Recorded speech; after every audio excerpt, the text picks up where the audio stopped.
하나님의 말씀 레위기 2장 1절에서 10절 말씀을 제가 읽겠습니다. 구약성경 148면에 있습니다. 레위기 2장 1절에서 10절 말씀입니다. 누구든지 소재의 예물을 여호와께 드리려거든 고운 가루로 예물을 삼아 그 위에 기름을 붓고 또 그 위에 유향을 놓아 아론의 자손 제사장들에게로 가져갈 것이요 제사장은 그 고운 가루 한 움큼과 기름과 그 모든 유향을 가져다가 기념물로 제단 위에 불사를 지니 이는 화제라 여호와께 향기로운 냄새니라. 그 소재물에 남은 것은 아론과 그의 자손들에게 돌릴지니 이는 여호와의 화제물 중에 지극히 거룩한 것이니라. 내가 화덕에 구운 곳으로 소재의 예물을 드리려거든 고운 가루에 기름을 섞어 만든 무교병이나 기름을 바른 무교전병을 드릴 것이요 철판에 붙인 것으로 소재의 예물을 드리려거든 고운 가루에 누룩을 넣지 말고 기름을 섞어 조각으로 나누고 그 위에 기름을 부을지니 이는 소재니라.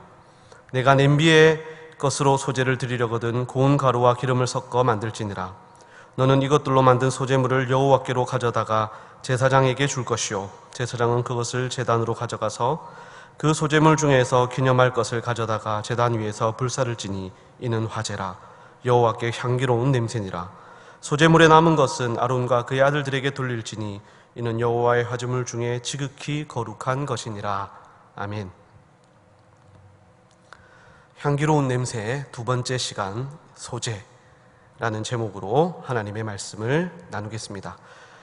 레위기에 기록된 5대 제사를 살펴보고 은혜를 나누기 위해 오후 예배 시간에 이스라엘 5대 제사를 공부를 하고 있는데요. 지난 첫 번째 시간에 번제에 대해서 말씀을 나누었고 제가 강의 형식으로 이렇게 설교를 했었고요. 그로부터 2달이라는 시간이 지났습니다. 이 2달 만에 이 두 번째 제사 소제를 살펴보게 되었습니다.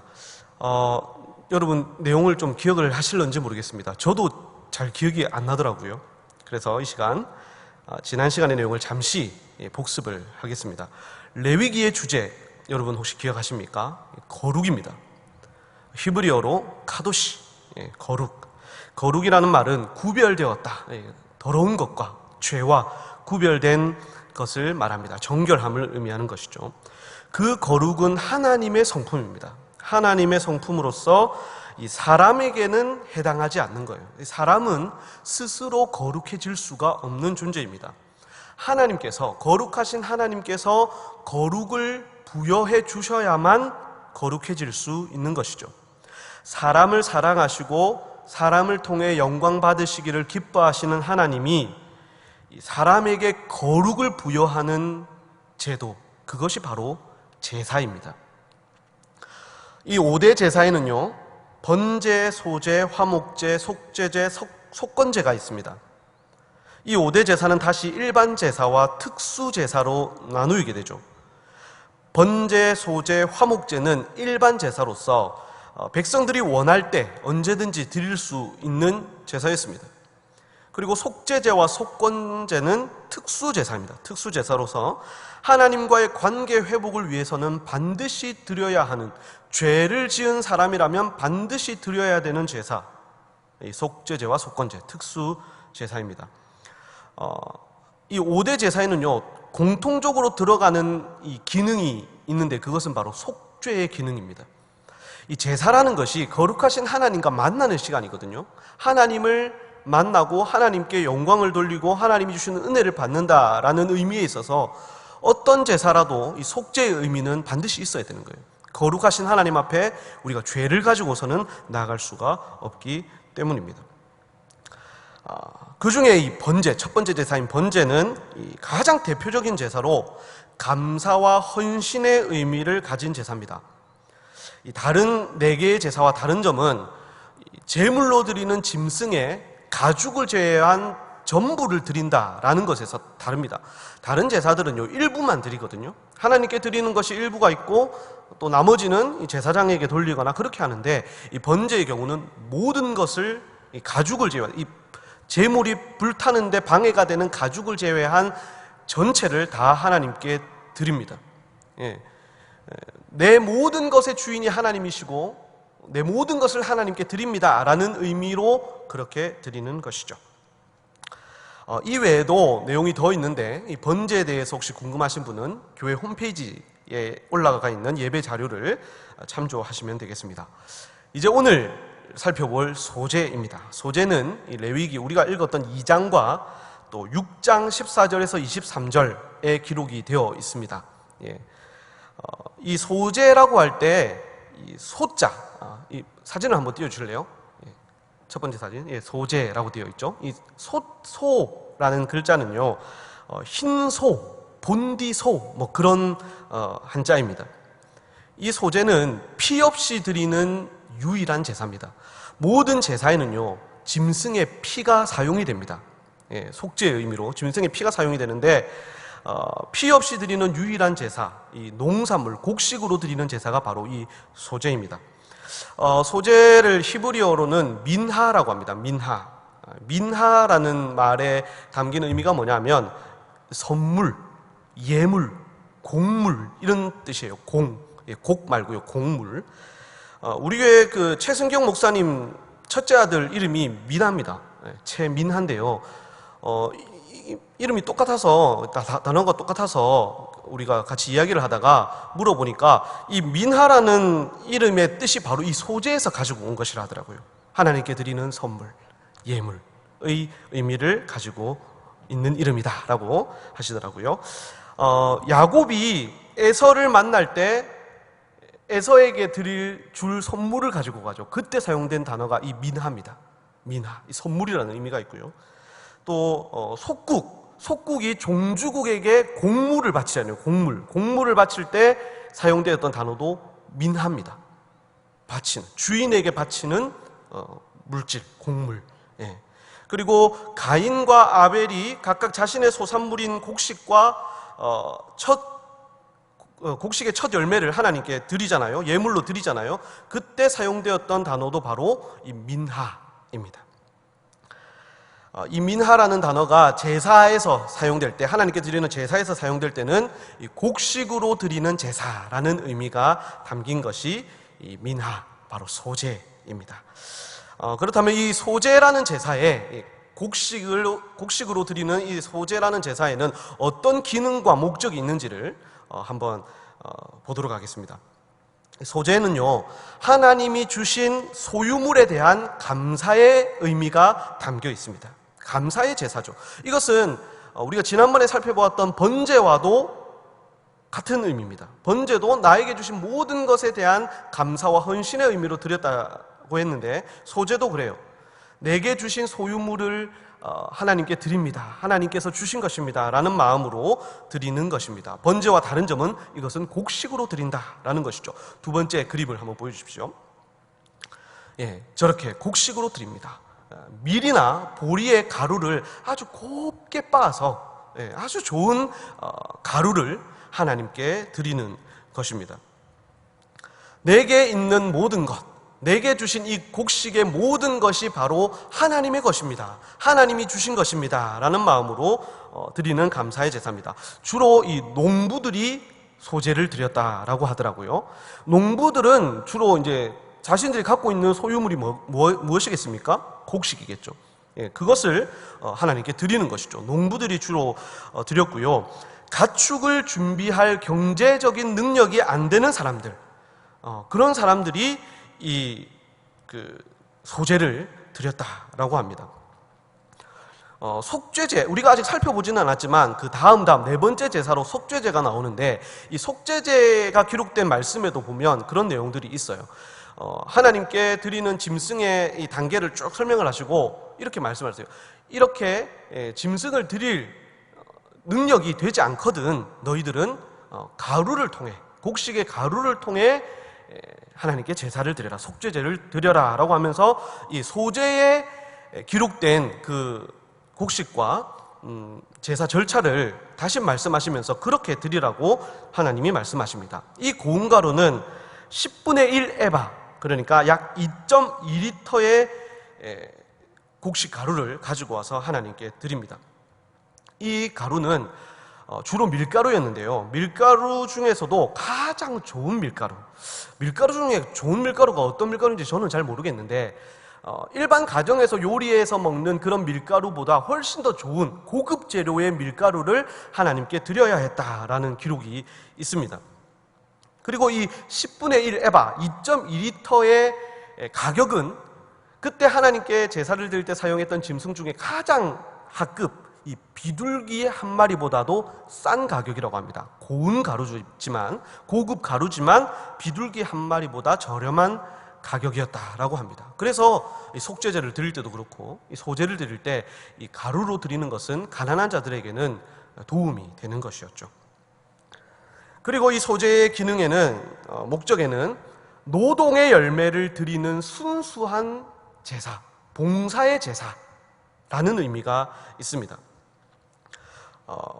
번제는 헌신을 의미하는 것이었다라는 것에 비해서 소제는 이 노동의 열매를 드린다라는 의미로 행위의 성별을 상징하는 제사였습니다. 그러니까 나의 행동까지도 이 곡식을 얻기 위해서 내가 하나님 앞에 노동을 했던 그 노동까지도 다 하나님께 드립니다 라는 의미가 이 소제에 담겨 있어요. 아주 특별하죠. 그러니까 내가 가지고 있는 소유물만이 아니라 이 소유물을 얻기까지 내가 수고한 땀, 열심히 일한 노동 이런 것까지도 다 하나님께 올려드립니다 라는 의미로 드리는 제사입니다. 그래서 곡식에서 얻은 첫 열매, 첫 곡식을 하나님께 이 소제로 드렸죠. 그 안에는 나의 노동까지 포함이 되었다라는 것입니다.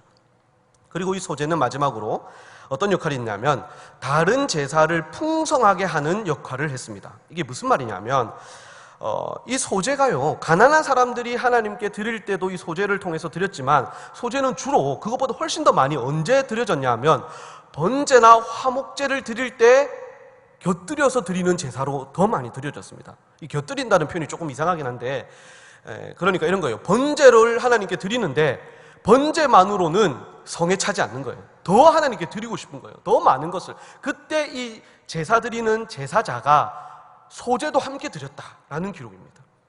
번제에 더하여서 소제까지 드림으로써 하나님 모든 것의 주인은 하나님이십니다. 내 모든 헌신을 주님께 드립니다라는 마음으로 번제와 화목제에 이 소제를 겸하여서 더하여서 하나님께 드렸다라는 것이죠. 그래서 더 하나님께 드리는 제사를 풍성하게 해주는 역할을 했습니다.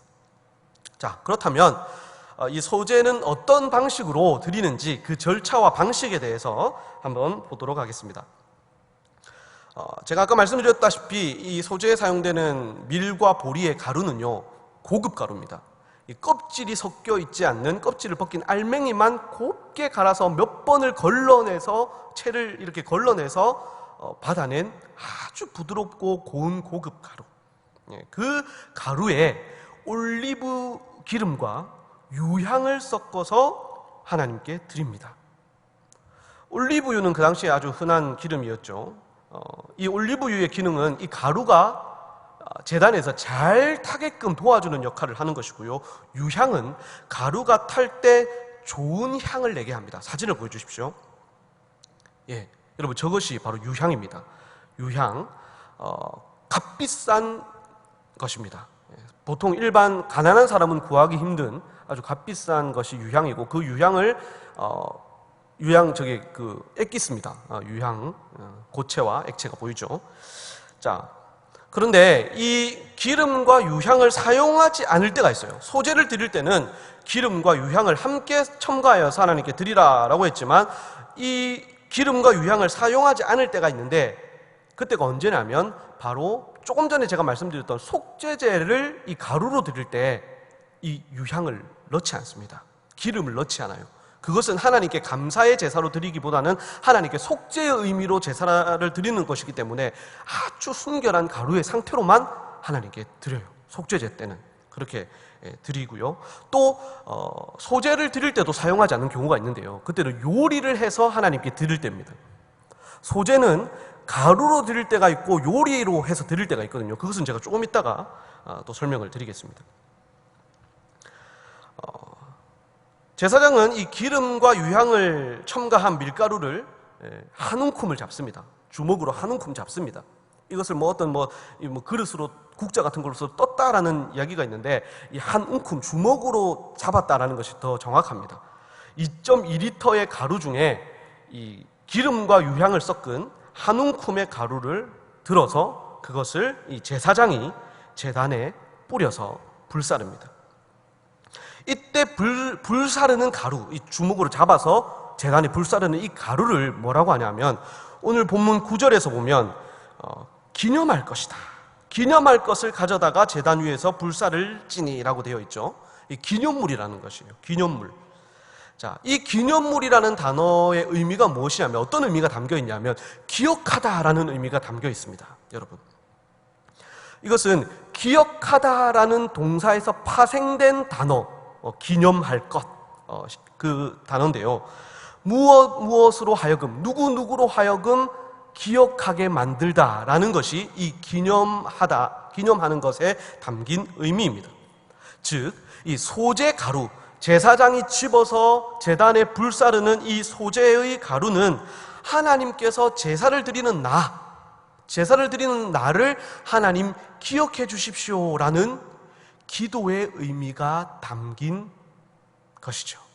자, 성경에 보면 이 향기, 하나님께 드리는 향기로운 냄새, 불태워서 드리는 이 향기가 하나님께 드리는 이 기도다라는 그런 말씀들이 있거든요. 예, 성소에서 드리는 향을 피워드리는 그 향기도 하나님께 기도를 드리고, 또 요한계시록에도 그런 말씀이 나오는데요. 여기서도 하나님께 가루를 태워서 하나님께 나를 기억해 주십시오라고 하는 이 제사자의 기도가 담긴 향이다라고 여러분이 이해하시면 되겠습니다. 자, 이런 방식을 통해서 이 소재는 하나님께 드려집니다. 그리고 두 번째, 제가 조금 전에 말씀드렸던 요리하는 방식의 소재도 있습니다. 이 기름을 한 움큼 잡아서 뿌리는 것이 아니라 이 가루를 요리를 해서 하나님께 드리는 거예요. 여러분, 특이하죠? 예. 이 소재 자체도 가난한 사람들을 위해서 드리는 기능이 있다라고 제가 조금 전에 말씀을 드렸었는데, 그런데 이 가루는 고급 가루라고 했잖아요. 고급 가루. 그러니까 일반 가정에서 이렇게 만들어 먹는 그런 가루보다 더 고급 가루입니다. 그 고급 가루에 더하여서 값비싼 유향을 첨가해서 드린다라는 것은 아주 빈곤 계층에게는 부담스러울 수밖에 없는 일이에요. 그런 사람들에게 무엇이 있냐면 바로 요리한 소재물이 있습니다. 유향을 첨가해서 드릴 수 없는 사람들은 가루를 요리해서 하나님께 드렸고, 하나님은 그것을 기쁘게 받으셨어요. 그 요리도 하나님이 기쁘게 받으셨습니다. 자, 특이한 것은 요리를 할 때 사용하는 요리 도구가 세 가지가 있습니다. 네, 세 가지가 있는데, 이 요리 도구가 무엇이냐면 화덕, 여러분 화덕 아시죠? 화덕이 있고 철판이 있고 냄비가 있습니다. 이 세 가지 중에 하나를 선택해서 요리를 할 수 있어요. 화덕으로 해도 되고, 철판으로 해도 되고, 냄비로 해도 됩니다. 요리 도구가 세 개나 되는 걸 보니까 하나님께서도 한 가지 요리, 획일화된 요리는 싫어하시는구나, 여러 가지 요리를 좋아하시는구나 라고 생각하면 안 됩니다. 이게 이 세 가지가 있는 것도 의미가 있는데요. 무엇이냐면 화덕으로 드릴 수 없는 사람은 철판으로 드릴 수 있었고요, 철판으로 드릴 수 없는 사람은 냄비를 드릴 수 있습니다. 화덕은 없는 집도 있었습니다. 그리고 그 화덕이 없는 집이라도 철판은 있는 경우가 있었고요, 이 철판마저도 없는 집은, 웬만한 집에는 전부 다 냄비는 있었습니다. 이것도 가난한 자들을 생각하신 아주 세심하시고 은혜로운 그런 하나님의 마음을 우리가 엿볼 수 있는 대목이죠. 자, 사진을 한번 보여주시겠어요? 다음 사진, 화덕입니다. 바로 저런 식으로 소재물을 드렸다라는 것을 요리해서, 저렇게 생긴 화덕 안쪽에 반죽을 발라서 구웠다라고 보는 것입니다. 기름을 섞어서 만든 떡이나 기름을 바른 이 전, 여러분 인도의 요리 중에 난 아시죠? 납작한 그런 형태로 구워서 하나님께 드릴 수 있었습니다. 그렇지만 저런 화덕이 없는 사람은 무엇으로 또 드릴 수 있냐면 다음 사진입니다. 저런 철판, 넓은 철판에다가 납작하게 이 무교병을 구웠습니다. 저런 형식으로 전의 형식으로 하나님께 구워서 드릴 수가 있었고요. 그 다음 사진입니다. 냄비로 드릴 수 있었습니다. 저 냄비가 철판하고 비싸게 생겼는데 제가 사진을 찾다가 확실한 걸 못 찾았어요. 저거보다는 약간 더 오목한 전골을 할 때 여러분 사용하는 냄비 아시죠? 그런 냄비에다가 기름을 붓고 튀기듯이 하나님께 요리해서 드렸을 것이다 라고 그런 기록들이 많이 남아 있습니다. 이렇게 화덕과 철판과 냄비를 사용해서 정성껏 요리를 하는 거예요. 아까 말씀드렸죠. 노동까지 하나님께 드리는 거라고. 그래서 이 제사를 드리는 사람은 이 요리를 하면서 기쁘게 받으실 하나님께 드릴 마음으로 이 요리하는 그 과정까지 하나님께 드리는 거예요. 내가 비록 가난해서 유향을 첨가해서 드리지는 못하지만 이 요리라도 내가 정성껏 해서 가장 맛있고 가장 귀하게 요리해서 내가 하나님께 드리겠다라고 하나님께 드리면 하나님은 그 요리를 또 기쁘게 받으신다는 거예요. 제가 지난 번째 때도 말씀을 드렸지만 하나님은 어떻게든 제사를 받으시려고 합니다. 제사 드리는 것이 절차가 복잡하고 막 그래서 우리가 힘들었다고 생각하지만 하나님은 모든 이스라엘 백성들이 소외되지 않고 누구든지 제사를 드릴 수 있도록 소로 드려야 되는데 소가 안 되면 양으로 드리고 안 되면 염소로 드리고 안 되면 비둘기라도 너희들이 드려라. 비둘기도 안 되면 가루로라도 드려라. 가루에 유향을 섞어서 드리는데 유향도 준비를 못할 것 같으면 요리라도 해서 드려라. 하나님이 원하시는 것은요, 그 예물의 귀천이 아니고요, 사람의 귀천이 아니고요, 그 제사를 드리는 사람의 마음, 진심, 그것을 하나님이 보신다라는 것을 우리가 깨달을 수 있습니다. 자, 이 소재의 방식을 정리하면 다음 표와 같습니다. 표를 한번 보여주시겠어요? 여러분 잘 보이실까 모르겠습니다. 가정에서 드리면 아마 화면을 좀 앞으로 당기면, 앞으로 가시면 보이지 싶습니다. 기본 소재물로 드리는 방법이 있고, 그 다음에 요리한 소재물로 화덕에 굽든지 철판에 붙이든지 냄비에 튀기듯이 이렇게 드릴 수가 있습니다. 자, 이렇게 제사를 소재를 드리고 난 이제 나머지 가루가 있잖아요, 여러분. 하나님 앞에 가지고 온 2.2리터의 가루 중에 한 움큼으로 드리든지 아니면 요리로 드리든지 하고 남은 가루, 그리고 남은 가루는 이 제사장에게로 돌렸습니다.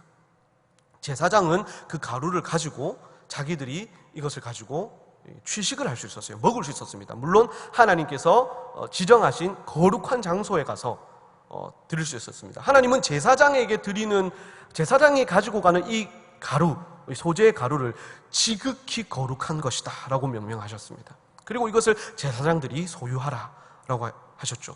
제사장은 다른 분깃이 없었습니다. 여러분 잘 아시다시피 땅도 없고요, 다른 분깃이 없는데 이 제사장들은 백성들이 가지고 온 고기를 통해서 단백질을 섭취하고 또 이 가루를 통해서 탄수화물도 섭취할 수 있었던 것이죠. 자, 그리고 여러분 이 소재는요 아주 특징적인 것이 한 가지가 있습니다. 그것은 무엇이냐면 소재에는 반드시 들어가야 될 것과 반드시 들어가지 말아야 될 것이 있습니다. 아까 이 기름과 유향은 넣을 수도 있고 넣지 않을 수도 있었잖아요. 하지만 모든 소재에 가루로 드리든 요리로 드리든 모든 소재에는 무엇이 들어가야 되냐면 소금이 들어가야 되고요. 또 무엇이 들어가지 말아야 되냐면 누룩과 꿀이 들어가서는 안 됩니다. 자, 다음 사진 한번 보여주십시오. 여러분 저것이 바로 누룩입니다. 빵을 부풀게 하는 누룩이죠. 누룩은 넣으면 안 됩니다. 누룩을 왜 넣지 말라고 하시는가? 그것을 우리가 이 성경에 기록되어 있는 누룩에 대한 누룩이 가지고 있는 의미를 우리가 생각한다면 쉽게 이해할 수가 있습니다. 이것은 누룩은 변질과 부패를 상징합니다. 성경에서 말이죠. 변질과 부패를 상징하는 그런 부정적인 변화를 상징하기 때문에 하나님이 이 누룩을 넣지 말라고 하셨을 것이다 라고 봅니다. 또한 꿀 역시 넣을 수 없었습니다. 자, 사진 보여주십시오. 꿀, 맛있겠죠? 이 꿀을 넣을 수 없었는데 꿀은 자연에서 얻는 것입니다. 그 당시만 해도 이 꿀을 양봉을 한다든지 아니면 꿀을 제조를 해서 그것을 노동으로 삼는 그런 일들이 없었대요. 꿀은 그냥 자연에서 얻는 겁니다. 주로 과일로부터 얻는 꿀인데 그런 꿀이든지 또 벌을 통해서 얻는 벌꿀이든지 이 꿀들은 하나님 앞에 노동의 의미가 없다는 것이죠. 그래서 꿀을 첨가하지 않았습니다. 이 소재는 노동까지도 하나님께 드리는 것이라고 제가 아까 말씀드렸지 않습니까? 그래서 이 누룩과 꿀은 하나님께 드리지 않습니다. 소재에 절대 첨가해서는 안 되는 것입니다. 하나님께 좀 달달한 걸 좀 드리고 싶은데, 조금 크게 드리고 싶은데 해서 누룩이나 꿀을 넣으면 하나님이 기뻐 받으시지 않는다라는 것이죠. 대신 반드시 첨가해야 되는 것이 있습니다. 그것이 무엇이냐면 다음 사진입니다. 소금, salt, 소금입니다. 당시 소금이 가지는 의미, 지금도 그렇지만 소금은 부패를 막는 성질, 불변성을 상징합니다. 그래서 뿌렸다라고 우리가 볼 수 있죠. 2장 13절에는 이 소금을 무엇이라고 말씀하냐면, 우리가 읽지는 않았지만 2장 13절에 보시면 소금을 언약의 소금이다 라고 말씀을 하십니다. 언약의 소금, 내 모든 소재물에 소금을 치라. 내 하나님의 언약의 소금을 내 소재에 빼지 못할지니 내 모든 예물에 소금을 드릴지니라 라고 13절에 그렇게 말씀을 하고 있습니다. 하나님께 드리는 이 소금, 소재 때 뿌리는 이 소금은 하나님과 제사를 드리는 백성의 언약을 담은 언약의 소금인데, 이 소금을 소재를 드릴 때 그 소재물에 첨가하는 것을 잊어서는 안 된다라는 것이죠. 그리고 덧붙이시기를 모든 예물에는 소금을 뿌려야 된다라고 말씀을 하시는데, 즉 이 소재뿐만 아니라 모든 다른 제물, 제사에 사용되는 제물에도 소금은 뿌려지지 않았을까? 불변성, 부패를 막는 성질, 그런 의미가 있기 때문에 모든 제물에 드려지지 않았을까라고 그렇게 봅니다. 자, 여러분, 여기까지가 소재에 대한 저의 간략한 설명이었습니다. 이 소재를 예수님과 우리의 삶에 한번 적용해서 말씀을 좀 더 생각해 보았으면 좋겠습니다. 죄가 없으신 우리 예수님, 순수하시고 순결하신 예수님의 희생과 죽으심으로 모든 사람은 하나님 앞으로 담대히 나올 수 있었습니다. 이 소재에 담긴 모든 것에 대한 감사, 모든 것에 대한 헌신처럼 예수님은 자신의 모든 것이 하나님께로부터 왔음을 인정하셨습니다. 나의 모든 것은 하나님께로부터 왔다. 그렇게 고백하시면서 본인에게 돌아오는 모든 영광을 하나님께 돌려드렸습니다. 그리고 모든 존귀도 오직 아버지 하나님께만 돌려드렸습니다. 사람이 하나님께 고백했던 이 제사, 소재, 이 예수 그리스도로 말미암아 우리가 온전히 모든 것을 하나님께 드릴 수 있게 된 것이죠. 그리고 이 소재라는 제사가 이스라엘의 모든 사람, 소외 계층까지 돌아보신 하나님의 은혜를 드러내듯이, 예수님의 십자가는 특정한 사람들을 위한 것이 아닌 모든 사람, 모든 인류를 위한 십자가, 죽음이었습니다. 그리고 그분은 약하고 병들고 가난한 자들에게 친구가 되어주셨고, 그들이 드리는 작은 감사를 기쁘게, 크게 받으셨습니다. 여러분, 과부의 두렙돈 이야기를 잘 아시죠? 부자가 자신의 진심을 담지 않은 큰 돈을 드린 것보다 과부가 자신의 진심을 담아드렸던 그 두렙돈을 예수님은 크다 하셨습니다. 더 기쁘게 보셨죠. 기뻐하셨죠. 우리 예수님이 바로 그런 분이세요. 성도 여러분, 우리도 예수님의 그런 마음을 본받아야 합니다.